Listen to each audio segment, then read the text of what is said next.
Hello ladies, welcome back to the Winter Academy. I'm Stacia and we are getting ready to work on our book club.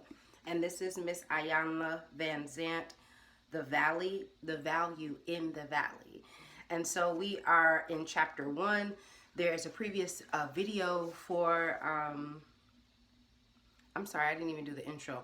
Welcome back to the Winter Academy, where we help women build better lives with the tools that they already possess. And so, the book club. And so, we're still in chapter 1, and we're talking about valleys, right? So we're identifying, I guess, what would be considered the lowest point of our human experience, right? And so, like I said, we're just going to read excerpts and then discuss and go from there. And so this particular valley is the anatomy of the valley. And I'm not sure if I went over this part already. Let me see where my little notes are. Yeah, I feel like I read that part, but I think I just did the introduction. Yeah. So we can get started. I feel like I read this part. Okay, guys. Maybe I'll have to go back and see where we left off at. Sorry. So, like I said, we're going to be discussing the valleys. So, this is the valley of non-resistance. And I love that specific term because non-resistance means it just makes it easier for us to receive, right? So let's see what Iyanla discusses in the Valley of Non-Resistance. This valley is about much more than our tendency to put a square peg in a round hole. This valley responds to our inability to recognize what is a square, and who is round. And I think that is a phenomenal statement, right? Because oftentimes when we are wronged or when we feel wrong, the perception of being wronged, right, by others, sometimes, more than not, we pass that energy off to the wrong person, right? We don't address and give back the energy to where it came from, right? And so let's see what Miss Iyanla continues to say. The Valley of Non-Resistance, which bears the nickname of Have It Your Way, is the only classroom which effectively teaches us we cannot fix things, change people, or make something anything that it is not. So this is why I'm reading the excerpt, so y'all can just get the juicy tidbits and then you can disseminate that information however you choose, right? But that is phenomenal, right? This valley of non-resistance is recognizing that we cannot fix things, change people, or make something anything that it is not, right? And sometimes when we're like under that foggy stage where we're like everything has potential, which it does, we take it on as a personal trope or our mission in life, right? Our ministry to find the potential in the thing where there is none. My mother has this saying, and she used to say it all the time when we were kids, and her saying was, you can't mold a turd. And if you just think about that, obviously it sounds disgusting, but if we think about actually molding a turd, it's impossible, right? And so Iyanla is telling us we have to recognize when we're trying to make a square peg fit into a round hole. How are we doing that in our personal lives? Where we're exerting all of this energy and we're like, and I'm not getting the proper retribution. It's because it's too much. And I personally have a saying for myself. When it gets hard, I know I'm doing it wrong. I am a fan of hard work. Check out the guns. But I don't want to do heavy lifting in life. I'll save that for the gym. You know what I'm saying?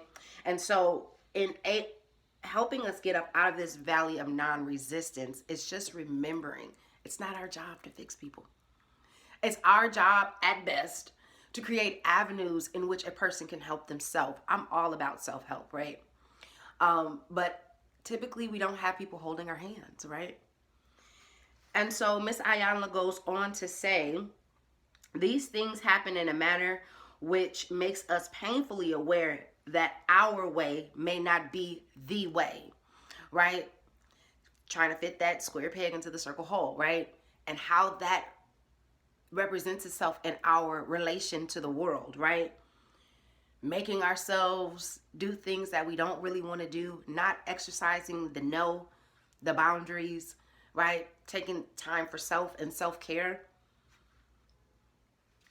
She goes on to say, the lesson we learn in this valley is cooperation, right? Cooperating with the universe, right? Because remember, this is the law of non-resistance. If you have any awareness of the law of attraction, right, magnetism, that kind of thing, then you know being non-resistant is the best way to receive, right? Because one can't receive like this.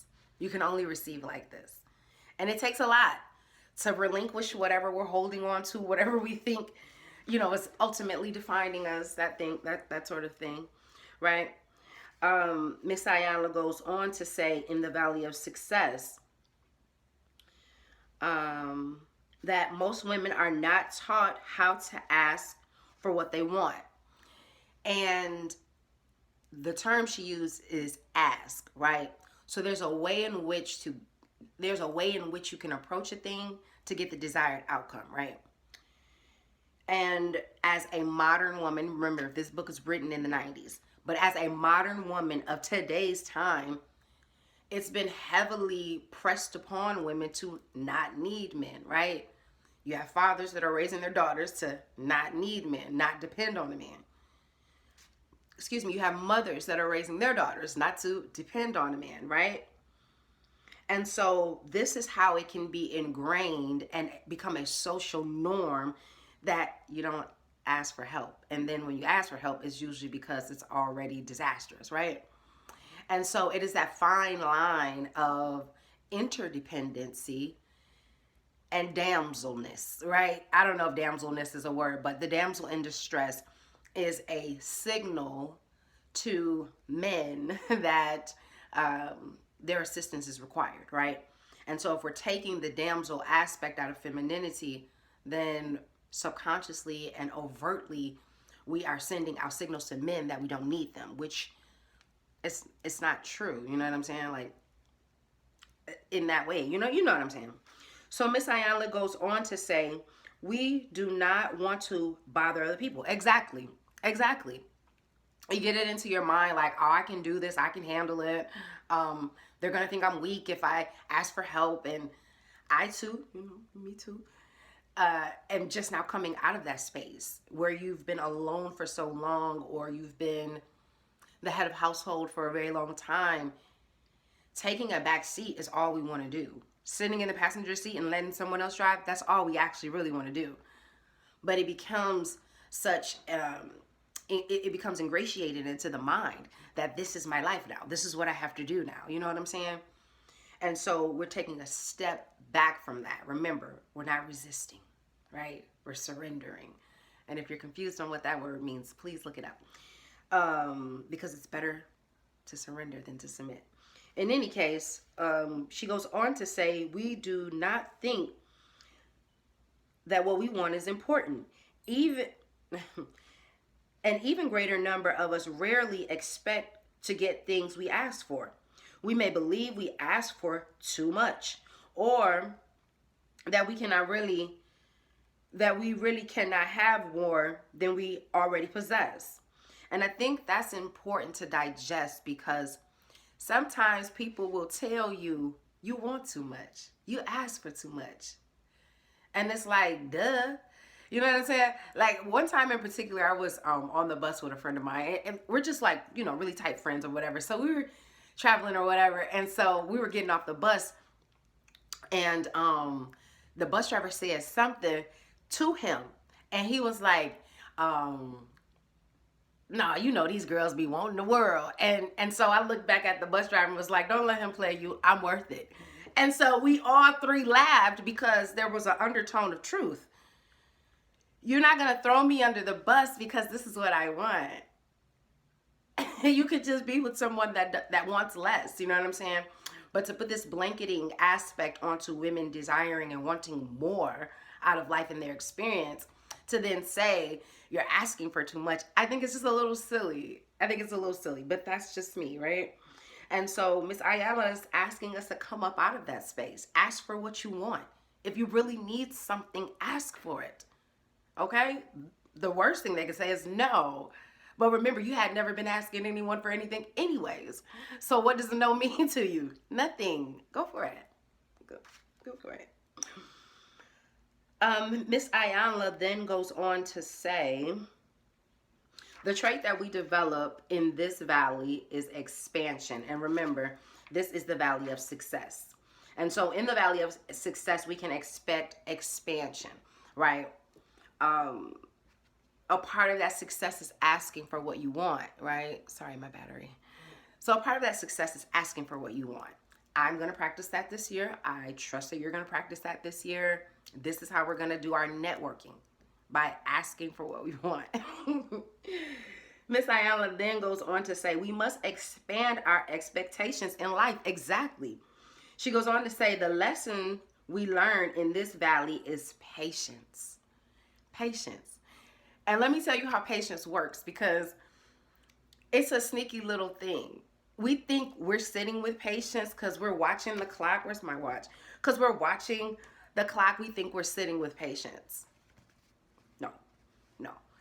Patience is when you wake up one day and you realize that you no longer are doing the thing that you were doing, and you submit it to a particular lifestyle or a way of doing things that directly align with who you are now or who you have the potential to be. That's patience. Because you could have gave up on yourself a long time ago. You could have succumbed to that situation and just stayed there, but you didn't, right?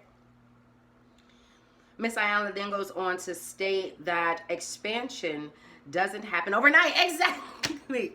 But to the point, it doesn't happen overnight. But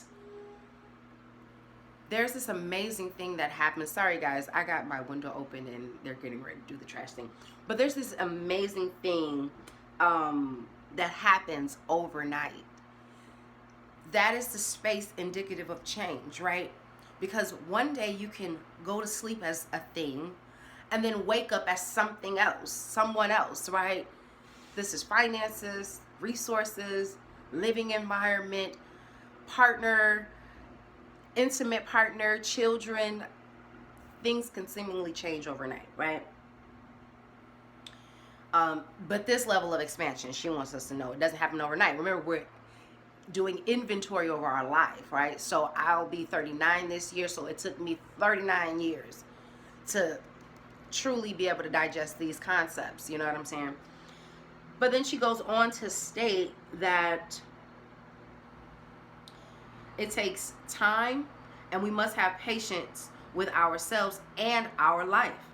We must have patience in our worthiness to receive. This is a lifelong journey, and for a lot of us, we are just now coming into the space where we're like, I deserve to feel like this. If I'm happy every day, I deserve to feel like that, right? If I'm with someone that I can trust and we're building, I deserve to feel like that. I deserve to be seen. I deserve to be heard, right? You deserve to feel like that. And so she goes on to say, we must have faith in the process of life by knowing it will deliver all that we are ready and willing to receive. And that's universe. Because what does she say in the previous passage? That this was the law of non-resistance, right? So we're dealing with source. We're dealing with source energy. And so if we're not being resistant in this space, then we leave space open for the valley of success. We can sift through, weed through, comb through, and see what is available to us. Because don't get it twisted. Dandelion root, dandelion flower, dandelion leaves are considered weeds. But they are some of the most impactful phytonutrients, nutrient dense, iron rich. Like, it's life changing. You know what I'm saying? But it's about the perception. So if we're in these valleys and we're not getting what we need, the lessons, right? Then we'll repeat it. And this is what Miss Iyanla was talking about. This is a cyclical thing that happens in the universe. It's literally just making sure that you learn the lesson. That's it. Right? She then goes on to say, here we free ourselves from the claws of the green-eyed monster and the fangs of self-denial. The valley of success is life's way of pushing you towards your greatness. And this is what we, okay, the universe is just churning us, making sure we passing these tests, because what we're emitting goes into the ethos. And so we want to make sure that we're emitting those positive aspects and elements back into the ethos. Does it need our positivity? Probably not. But what harm could it do by adding to an existing narrative of positivity, joy, and abundance, right? In the Valley of Love, Miss Iyanla states that the Valley of Understanding reminds us of all the warning signs we did not see or failed to heed. The Valley of Knowledge and Wisdom reminds us of all the things we wanted to say and wanted to do, but did not have the courage or wisdom to say or do. The Valley of Purpose and Intent kicks in, reminding us that we were never quite sure of what the relationship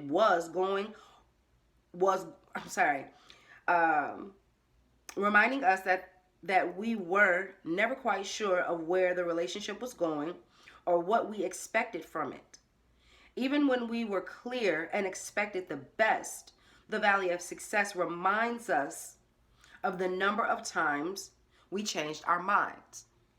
And so, with the ebb and flow, right?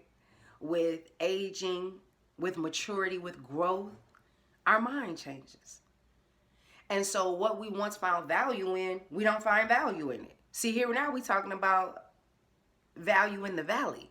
We're talking about value in the mess ups, value in the hang-ups, value in the anxiety and the trepidation. Because we've changed our mind. And that changed our perception. So now we don't have to look at the bad thing as the bad thing. We can look at it as a lesson, something to be learned. And then we can get online and teach other people how to not bump their head. Right? You see? Cyclical. Cyclical. The universe got all our number. Right? And so we're just doing our part in adding to this existing narrative of positivity, right? Expansion and growth, right? Miss Iyanla then goes on to state the Valley of Love is the real garbage collector. All of our fears are exposed and revealed. They come up for the sole purpose of teaching us that the relationship we have is only the mirror reflection of the relationship we are having with ourselves. Whatever this is, whatever that looks like, will be revealed in the Valley of Love, right?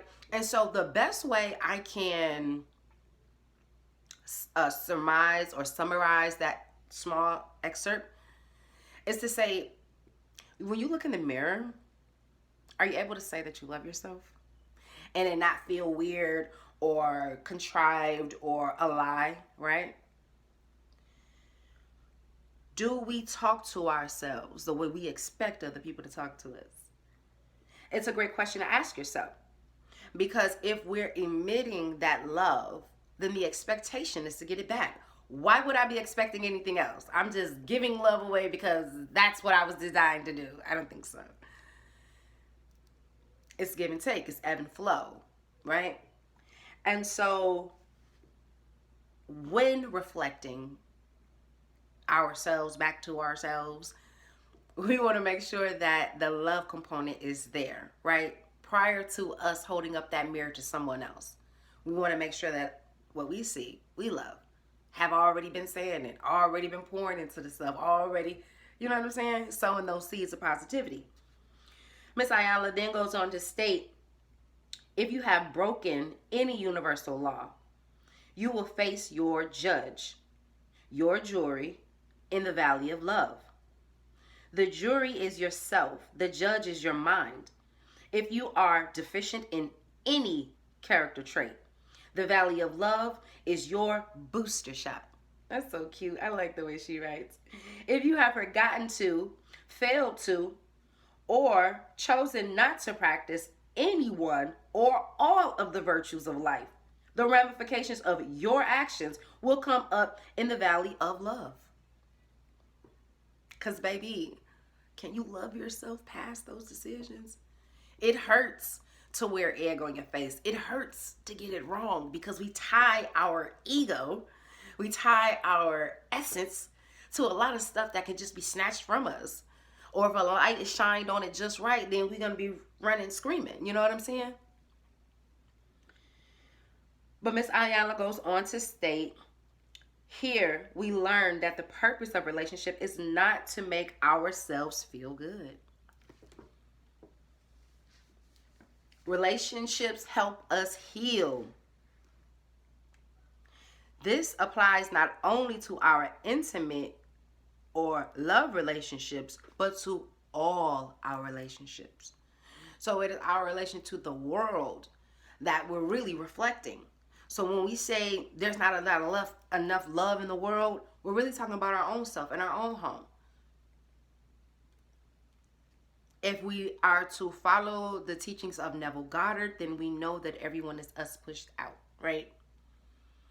And imaginal acts are integral, right? And so we have to begin to see ourselves being loved and loving other people, right?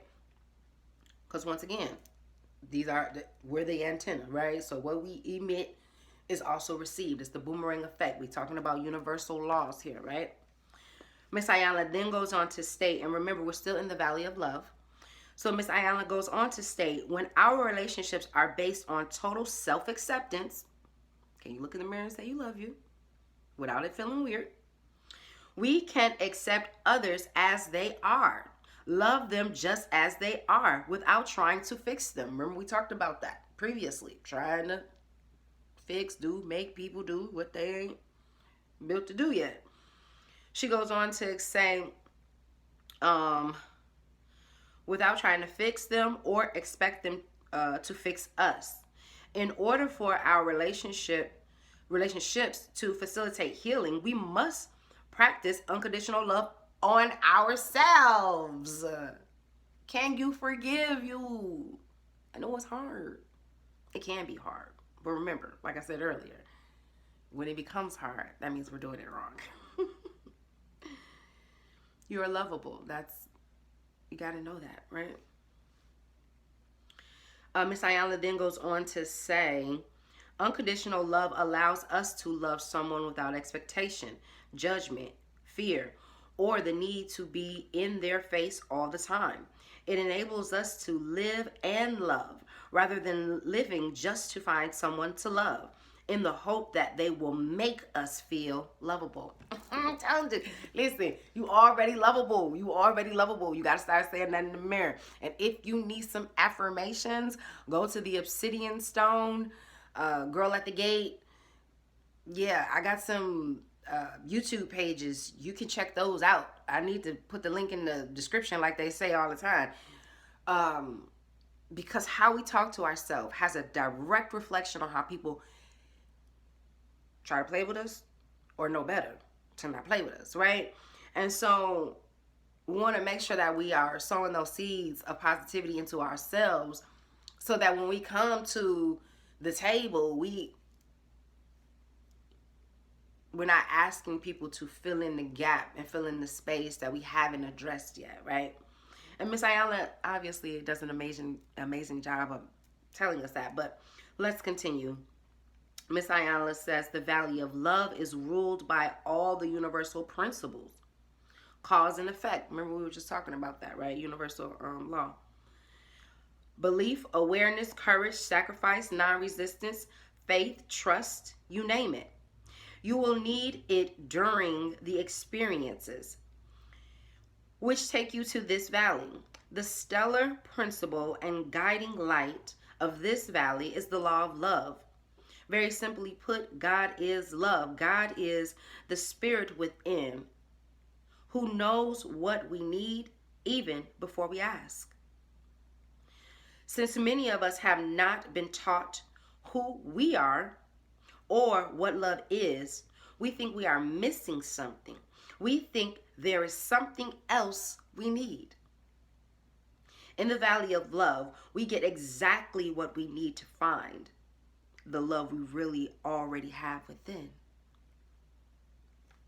Just reflecting, right? Just reflecting positivity, love, and essence. And there's nothing wrong with that. If you need a daily dose of negativity, you can turn on your TV. You can go outside. It's a lot, okay? But the purposeful intentions of exercising happiness and being happy on purpose and not having to pretend, it is a life I wouldn't trade for anything else. Miss Iyanla goes on to say that this passage is titled "So You've Fallen and Think You Can't Get Up."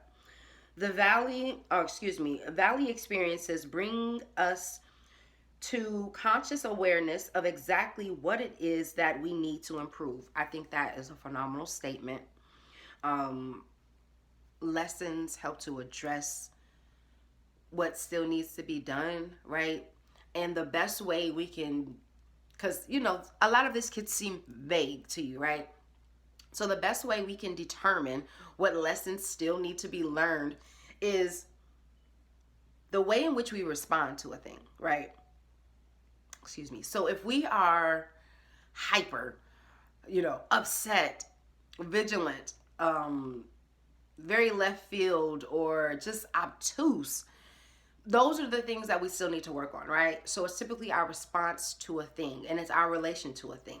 So if we are heated or hot about a thing, it's typically because we have prior experience with that thing, right? So there's a direct correlation, a direct relation to that thing, right?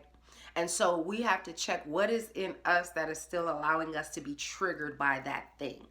Because that thing won't go anywhere. Our being triggered by it can, right? And so this is a way of us allowing what is to be, right? That non-resisting. So we say, okay, this is what it is, right? What is it for me to do next? That's all.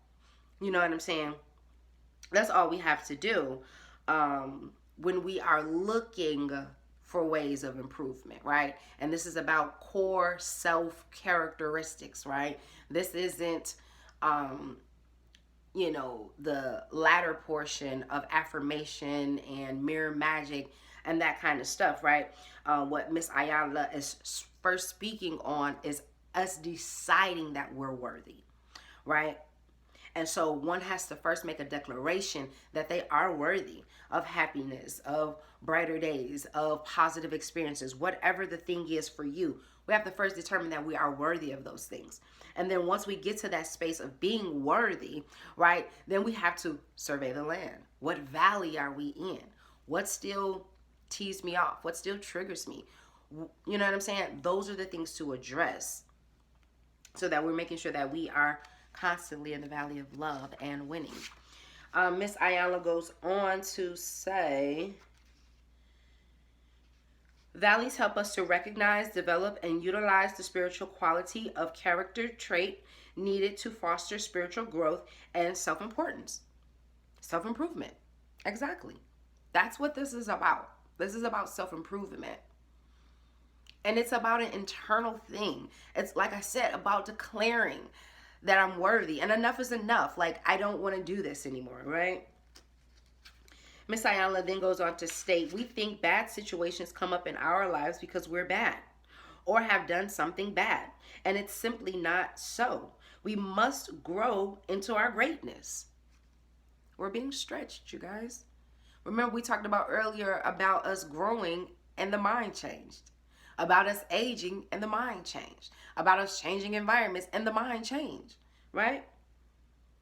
And so those changes are indicative of growth. That is how we gauge growth, based on change, We think of a seed and a sprout, then a tree, then a thing bearing fruit, right? That would denote growth, change, right? Some type of evolution.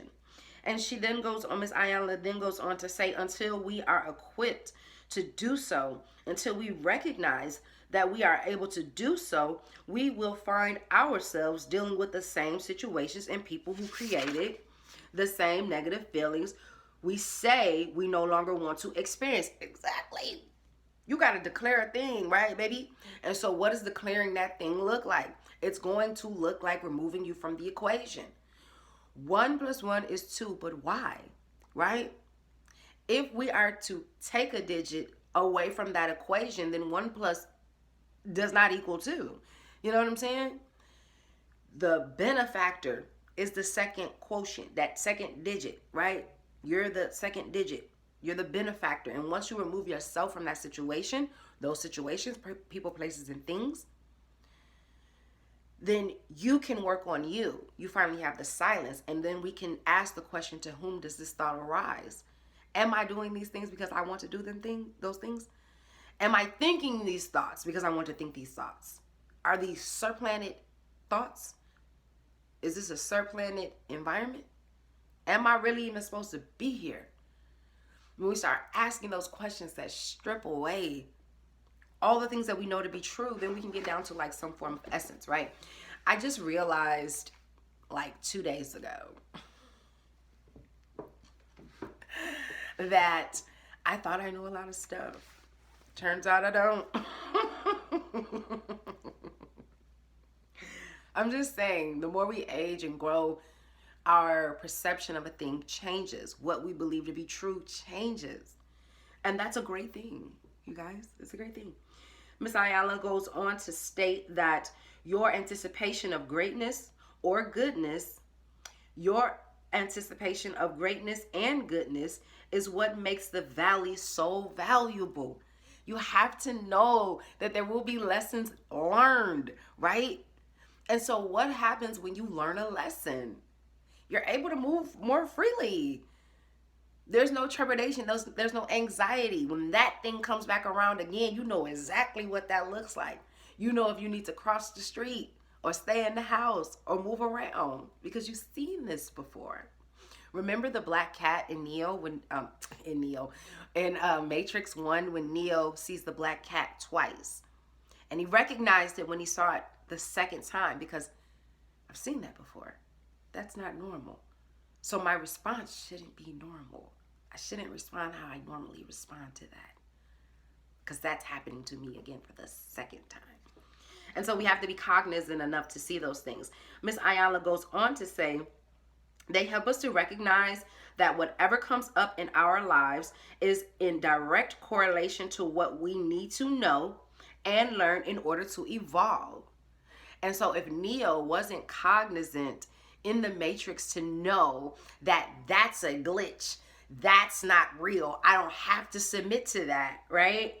He got the chance to evolve, right? He began to learn faster, learn more swiftly, right?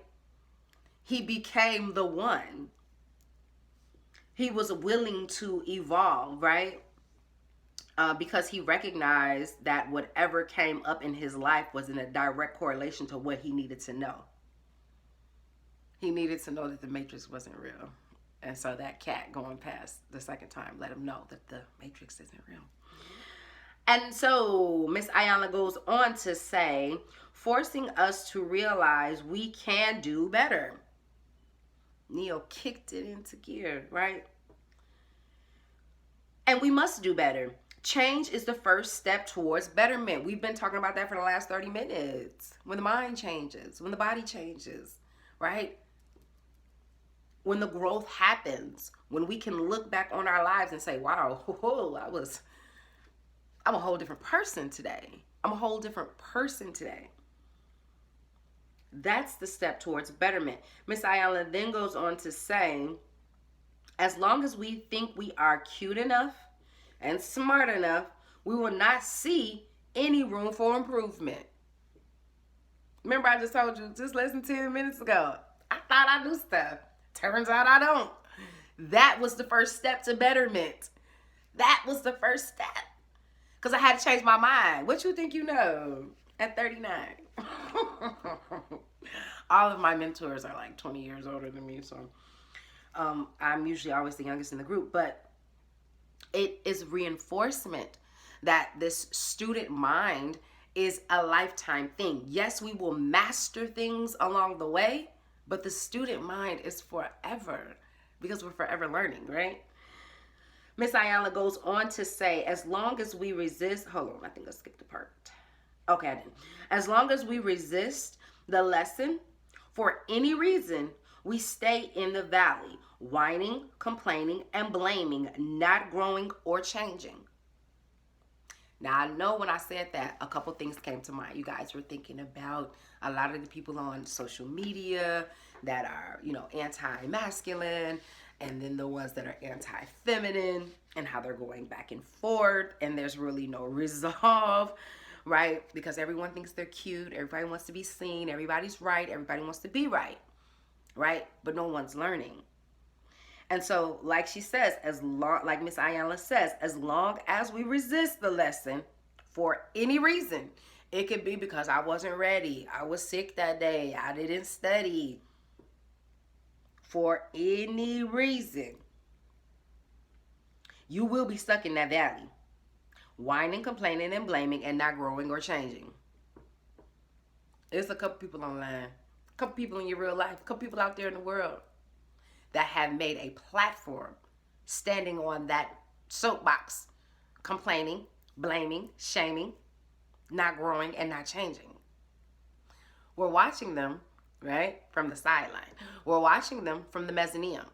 We have grace and mercy for these people because we may have once been those people or have the potential to go back to that, right? Just because you're awake doesn't mean you can't fall back to sleep. And so Miss Iyanla goes on to say, the good news is once you get the lesson, develop the trait, embrace the virtue, and make the shift, you will rise up out of the valley. You will have you will have revelations which bring clarity and a deeper understanding of things which once haunted you. When this occurs, those old situations and people will either make the shift with you or they will move out of your life. If you really get the lesson, if you're really willing to change and grow, you will be required to release the old and make room for the new. Because you can't receive like this. I know we want to hold on tight and white knuckles. Let it go. Let it go. Be in a position to receive. Or at the very least, praying. In any case, Miss Iyanla goes on to say,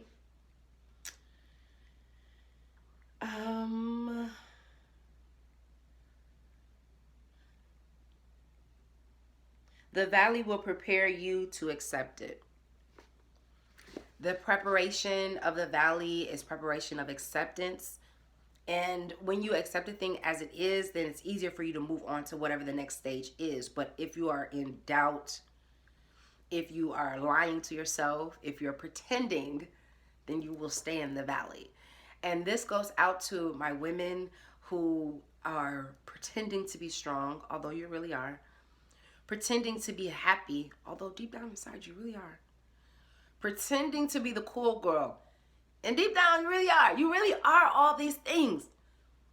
You're pretending to be nice, but deep down you really are. And you're pretending to have it all together. And deep down you really do.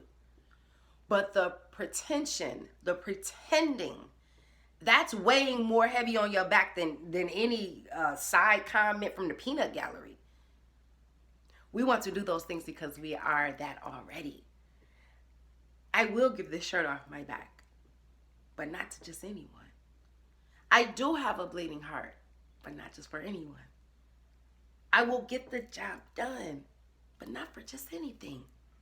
And so when we are working with that, right, then we're learning those lessons. Then we're deciding what a standard is. We're deciding what a value is. When we begin to say what we won't do, what we don't do, and I mean in correlation to what the knuckleheads is doing. You know what I'm saying? We begin to accept the thing, right?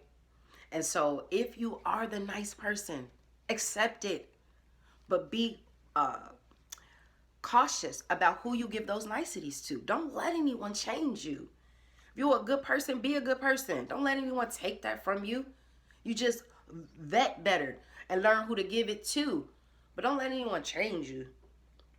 Miss Iyanla goes on to say, the bad news is once you make it out of the valley, it does not mean you are free. There are other valleys with other lessons, other areas you need to strengthen, improve. You will be tested. You must be able to demonstrate what you've learned. You must exhibit through new thought patterns, attitudes, and behaviors. It all has to change, right? And so the quickest way to find out what your personal standard is, it is to go through a list of things that you're not willing to do. So, if you're not willing to settle in certain places, that's your standard, right? If you're not willing to go to certain places, that's your standard. If you're not willing to eat certain foods, that's your standard, right? And so when we begin to equate those building blocks with who we are as a person or a personal brand, then we can kind of begin to build with that, right? And we can begin to set those standards. Because if we don't have standards, or we're not allowing ourselves to submit to the way a thing should be, oh, my phone is dying, to the way a thing should be, then we're definitely holding ourselves back, especially in that valley, right? Miss Iyanla goes on to say, the more you know, the more you are required to know and practice in your day-to-day living. You're a good person, be a good person. You don't have to be something that you're not, okay? When you learn the lesson about giving your love away to the wrong person, you don't do it again. When you learn the lesson of money management, you don't do that thing again, squandering. You know what I'm saying? When it comes to our personal space, our time, our gifts, when you learn better, you do better. That's literally what she's saying. And so the next portion of this book club, we will be discussing a little valley called The Ditch. And so the first excerpt from that is, the universe of life is really merciful. If and when we are willing to learn, we will receive our lessons lovingly and gently.